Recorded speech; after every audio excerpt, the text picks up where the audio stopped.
اسلام آباد میں پولیس والے ڈکیتیاں کر رہے ہیں۔ ایک تھانے دار نے 2 کروڑ روپے واپس کیے۔ پی ٹی آئی رہنما شیر افضل مروت کا قومی اسمبلی میں اظہار خیال کہا کہ این سی سی آئی نے اسلام آباد میں انٹیلیجنس ایجنسی کا نام استعمال کر کے چھاپا مارا، لوگوں کو گرفتار کیا اور سامان چوری کر کے لے گئے۔ یہ افسران ہیں یا ڈاکو؟ پولیس والے ناکوں پر وردی پہن کر شہریوں کو لوٹ رہے ہیں۔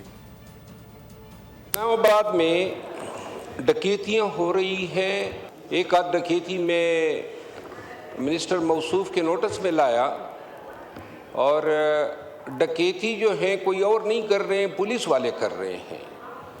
جو کیس میں ان کے نوٹس میں لایا اس میں 2 کروڑ کی ڈکیتی شہریوں کے ساتھ ہوئی تھی، اور ان کے نوٹس لینے کی وجہ سے ان ڈاکوؤں نے جو گرفتار ہوئے پولیس کے تانے دار تھے، اور انہوں نے پیسے جو ہیں واپس کیے۔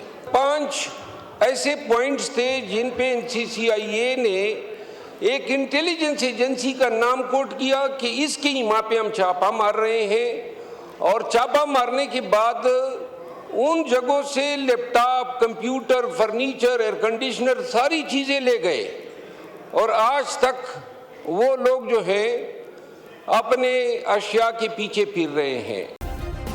سبسکرائب کریں اور بیل دبائیں تاکہ کوئی خبر رہ نہ جائے۔